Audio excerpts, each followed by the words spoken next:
Scott for Scots here.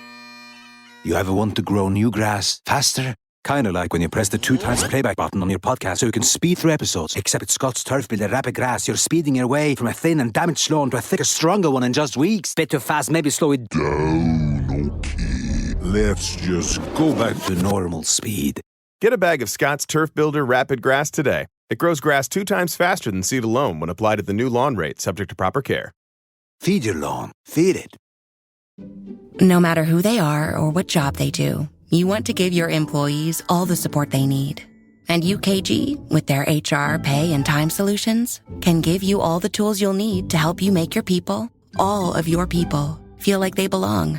UKG, our purpose is people. To learn more about UKG, visit ukg.com.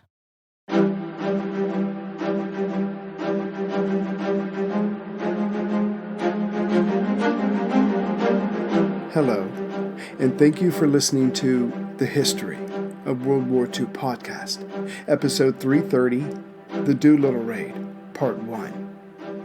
Perception is reality, and the Americans perceived, or rather knew, they had just been sucker punched at Pearl Harbor. Oh, everyone knew war was coming between the Empire of Japan and the United States. It was just a matter of where, when, and how. Still, a sucker punch? No, this demanded payback, but tenfold. For what it's worth, and it's not worth much, the Japanese did not intend to strike before they declared war. But as the Japanese ambassadors suffered delays in getting the official message from Tokyo to Secretary of State Cordell Hull's office, that's the way it worked out. The attack preceded the declaration. As the Pacific reports poured into the Oval Office, all of them bad, and only got worse, the nation was frozen in fear. Was California or Alaska next? But the other side of that coin was anger, or more exactly, hatred.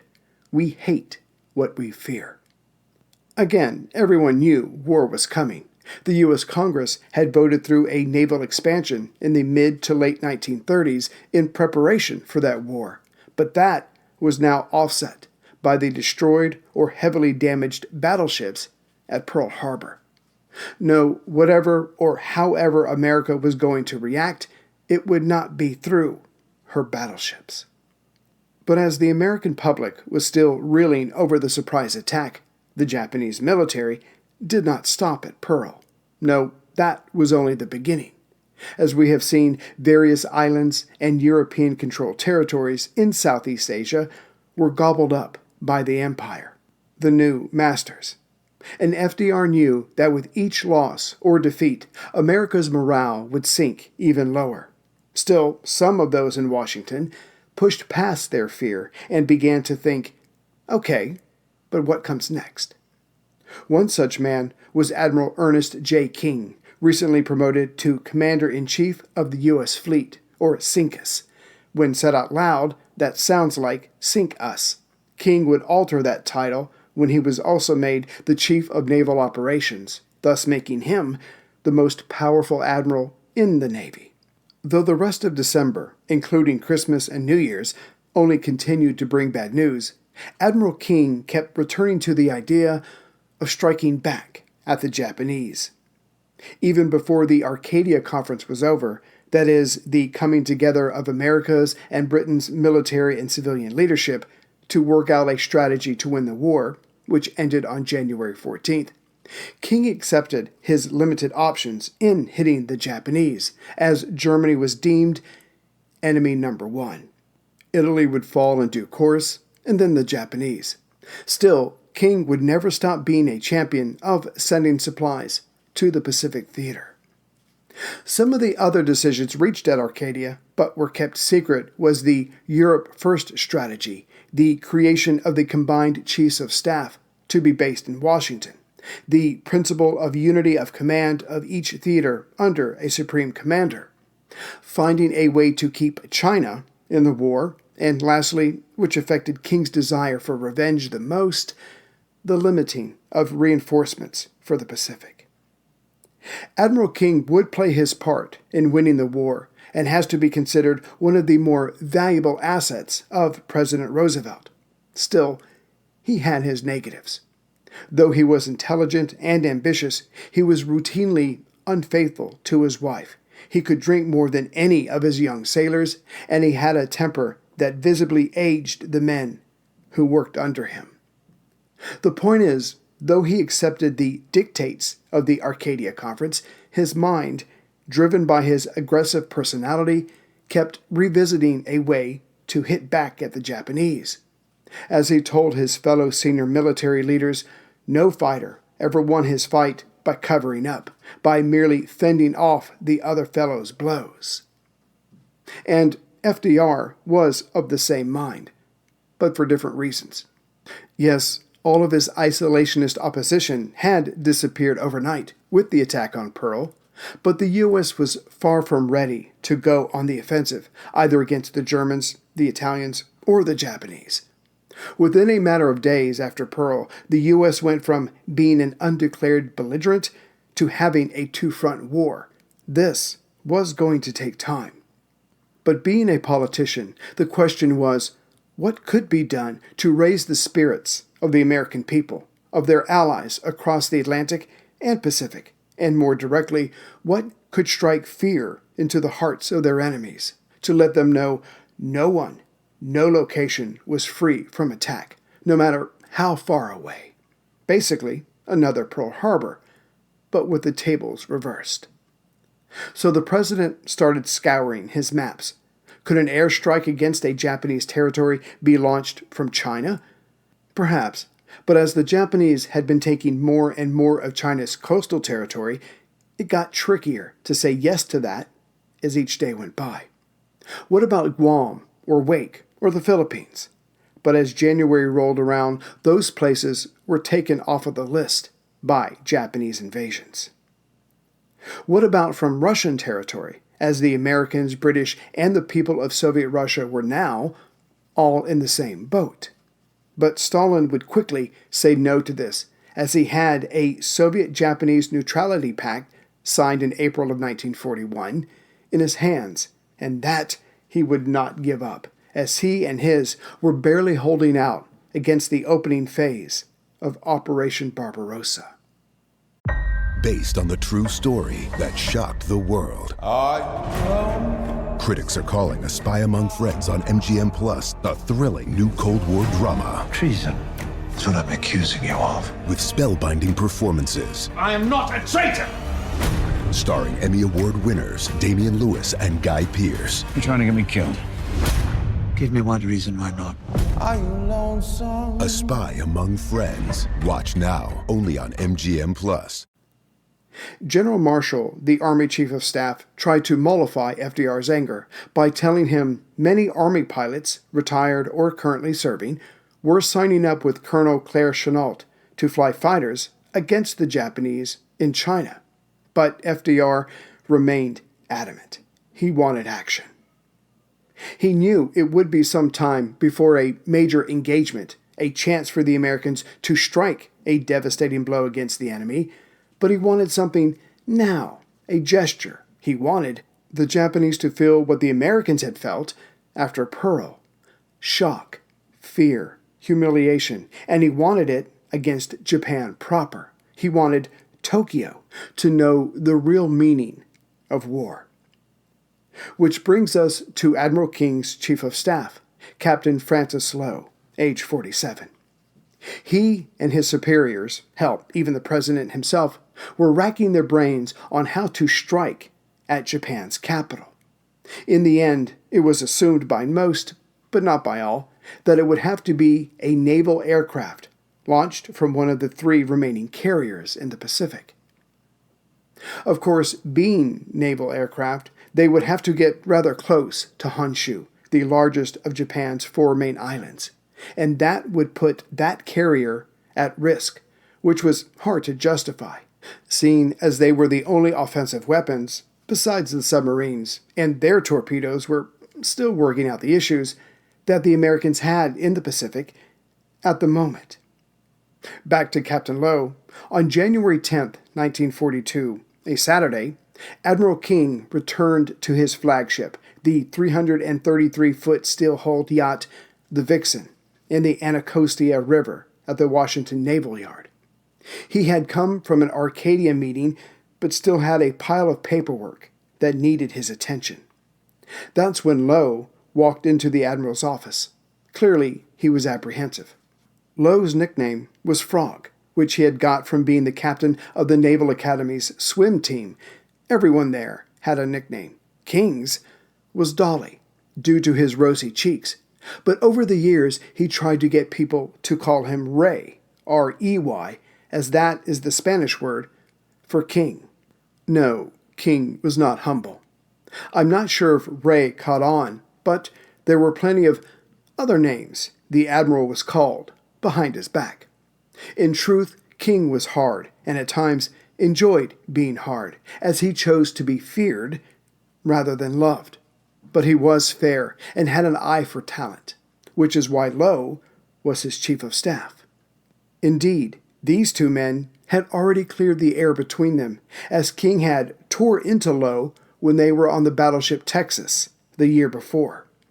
After the screaming by King that probably removed some of the paint off the bridge, he apologized to Lowe. Lowe's reply earned King's respect. "Admiral, aside from asking for my immediate detachment, there is not one goddamn thing that you can do to me that I can't take," which allowed the following conversation to take place. Lowe said, "I've been to the Norfolk Yard, as you know, sir, to see the progress made on the Hornet. The USS Hornet, launched in December of 1940 and commissioned in October of 1941, was the largest and last of the Yorktown carrier class. And her size was only possible because Japan had backed out of the Naval Limitations Treaty with the U.S. and Great Britain. She was to join the Saratoga, Enterprise, Lexington, and Yorktown in the Pacific. Indeed, she would be getting underway by the time the raid was to take place." Lowe continued, "At the airfield, they have marked out a strip about the size of a carrier deck, and they practice takeoffs constantly." Confused by this, King said, "Well, that's a routine operation for training carrier-based pilots." King did not like to have his time wasted with the obvious. Further, he had already floated an idea of using a carrier to deliver land-based planes to North Africa for the Allied offensive being planned for there. But Lowe was about to take that idea in a different direction. Lowe continued, "If the Army had some planes that could take off in that short a distance, I mean a plane capable of carrying a bomb load, why couldn't we put a few of them on a carrier and bomb the mainland of Japan? Might even bomb Tokyo." After this, Lowe went silent and half expected a bomb to go off right in this office. Instead, King leaned back in his chair, instantly liking the possibility. But was it possible? King told Lowe to run it by Captain Donald Duncan, King's Air Operations Officer. His nickname was Wu, which stuck with him even now. Like King, he was a pilot and had flown on the Saratoga, and his sister, until she died in 1937, had been married to Harry Hopkins, FDR's right-hand man. So, competent and politically connected, that's how things get done. Lowe called up Duncan and said, "How would you like to plan a carrier-based strike against Tokyo?" Lowe then passed on the seed of the idea, and Duncan started shaping it into reality. But there were problems. First, a land-based bomber could not land on a carrier for several reasons, so no round trips for the pilots. No, they would have to take off from the carrier, which was theoretically possible, but after dropping their bomb loads, it would be best if they continued flying west to make for China.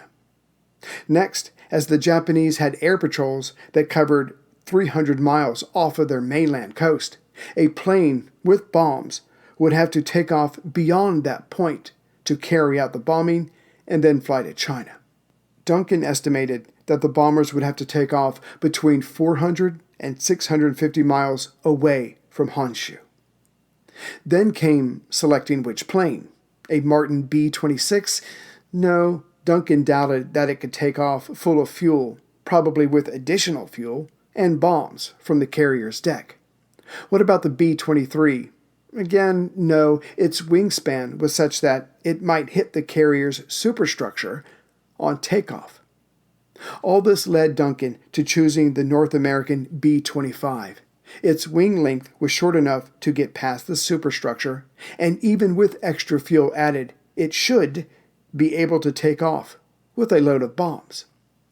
As for when the bombers should take off, Duncan thought it through and deemed it would be best for the Army planes to take off at dusk, which would have them making their bomb raid at night and landing in China at dawn. Later, General Hap Arnold, the chief of the Army Air Force, would bring in Lieutenant Colonel James H. Doolittle into the plan and get the crews ready. Speaking of Doolittle, he would push for the idea of purposefully avoiding the Emperor's palace. This strike was to instill fear into the enemy, not to enrage them to the point that fear was impossible, and he would get his way. Lastly, after reviewing Japanese weather, Duncan found that April was the best time to launch the attack.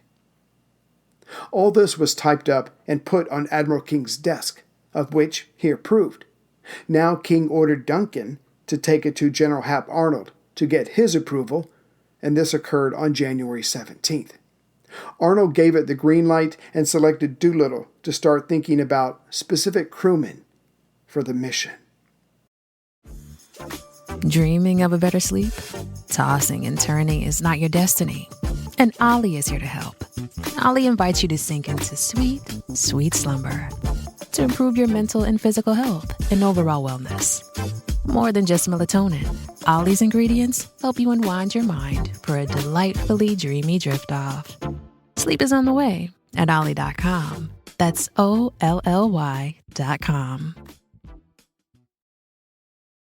This episode is brought to you by Circle. Circle is building a digital dollar that brings the power of the internet to money. It's where crypto meets stability, where local businesses meet global customers, and the US dollar meets USDC. Visit circle.com/Spotify. It has been said of Doolittle that he accomplished more in less time than his contemporaries or superiors. Getting his wings in March of 1918, he became a test pilot. He had learned from the Wright brothers themselves. He taught himself aerobatics. He helped Brigadier General Billy Mitchell sink a battleship in 1921 to show the Navy that no, battleships were a thing of the past. He set a world speed record. He flew across the United States in under 24 hours. He got a doctorate in aeronautical engineering from MIT. And lastly, he developed instrument flying and proved it would work by taking off, flying, and landing a plane that had its cockpit completely covered. This was in 1929. And Doolittle wasn't about to waste time now with this mission. Just days later, January 23rd, he sent a B-25 to Mid-Continent Airlines in Minneapolis, Minnesota, to modify the plane, as it was too heavy to guarantee a successful takeoff full of fuel and bombs. The engineers there added new fuel bladders, bomb shackles, and cameras. To compensate, out came the ventral gun turret, the 230-pound radio. After all, this was to be a silent mission. And lastly, the $10,000 apiece high-altitude Norden bomb sight. After all, it was deemed best to make a low bomb run to help with accuracy and avoid AA fire. Put aboard the planes, in all, there would be 24. There was now a 20-cent bomb sight called the Mark Twain. At this point, the third week of January, only General Arnold, Admiral King, Captain Duncan, and Colonel Doolittle knew of the plan. But on the 28th, Arnold went to FDR and gave him the basic concept. The president approved without knowing the full details. Those he would get only after the raid was carried out. On the last day of January, Chief of the Army Air Force Combat Command, General Carl A. Spaatz, handed over to Doolittle specific maps and targets. Now that much of the plan was coming together, it was time to get down to brass tacks. First, could the B-25s really take off from the Hornet? The distance was marked out and the crews got to work, practicing takeoff after takeoff. By February 2nd, it was proven doable. With that done, it was decided that each plane of the mission, and the exact number was still being worked out, would carry a combination of 500-pound M43 demolition bombs and 554 incendiary cluster bombs, each one holding 128 4-pound bomblets. During this time, Doolittle had been selecting his crew. They would all come from, as did the planes, the 17th Bomber Group. The group was in South Carolina, and from it, the 24 crews that Doolittle wanted were selected. With this done, he took them all to Eglin Field in Florida for intensive training. On March 1st, Doolittle told the men that they were going to bomb Japan. This made them excited, but then their commander told them that only 15 of the 24 crews would be making the actual flight. The rest, they were here to act as a replacement, if needed. Nothing could be allowed to throw off the vital timetable, which meant they were all going to go with him on the Hornet, whether they flew or not. Besides, security demanded that these men, who now knew the target, stay together. With that, the training got underway, but it would be more than just that. The men were trying to see who would actually be in on the mission and who would lead it, as Hap Arnold was convinced that the 45-year-old Doolittle was too old to participate. Now, pilots are a special breed, and that's putting it mildly. But Doolittle pushed these men to the edge for a solid month. First, they had to learn to take off with a 31,000-pound B-25 from a carrier deck, nerve-wracking to say the least. Then they were drilled on low-altitude bombing, followed by cross-country flying, as their mission would have them flying just over 2,200 miles, or 3,600 kilometers. This was followed up by night navigation and gunnery practice. This last part was, hopefully, not going to be needed. When their modified B-25Bs showed up, the pilots had to put them through the ringer to see what they could do, but also to learn each plane, to test and retain its capabilities. With this done, it was down to creating and learning each and every trick to maximize fuel retention for the long trip. During this month, the Navy was still striving to fulfill its part of the plan. The Hornet would leave Norfolk, Virginia, travel through the Panama Canal, and make for Alameda, California. There, it would pick up the crews still training and then head out into the Pacific. But Admiral Chester Nimitz, who had replaced Admiral Husband Kimmel as Commander-in-Chief Pacific Fleet, when he was briefed by Captain Duncan on March 19th, determined that the Hornet, now designated Task Force 18, would be too vulnerable during its voyage. Thus he ordered another carrier task force, TF-16, this one under Admiral Halsey, to meet up with and shield Doolittle's men and planes. The two carriers were to get into position, launch the Doolittle Raiders, and dash back to Pearl, knowing a hornet's nest was about to be kicked open. And the most excited person was Colonel Doolittle himself. As he distrusted phones, he went to Hap Arnold himself and convinced the Chief of Army Air Force to let him lead his men during this Special Aviation Project number 1. Postscript. The U.S. military branches were so desperate after Pearl Harbor to bring in men that they lowered the standards of entry. Indeed, the Navy, which would be paramount in the Pacific, cut the standard for applicants' eyesight, height, and teeth. Now, as long as you had 18 teeth and at least 2 molars, you were eligible. And just before the British arrived for the Arcadia Conference, and I mean just hours before, FDR found out that his War Council staff had not been taking minutes of their meetings. The meetings about the tension with the Japanese and their meeting with the Japanese that had been going on for months. This would be rectified, of course, but until then, the Americans would just have to wing it. The British found out anyways, which did nothing to increase their respect for their comrades' military capability. So the last thing the Brits wanted was to have any of their troops under American command. The Americans felt the same way about the British. Growing a business brings pressure. It's not easy to maintain momentum and still keep employees engaged. Fortunately, there's Insperity. Their scalable HR solutions help me with hiring, training, HR administration, and compliance while giving my employees competitive benefit options.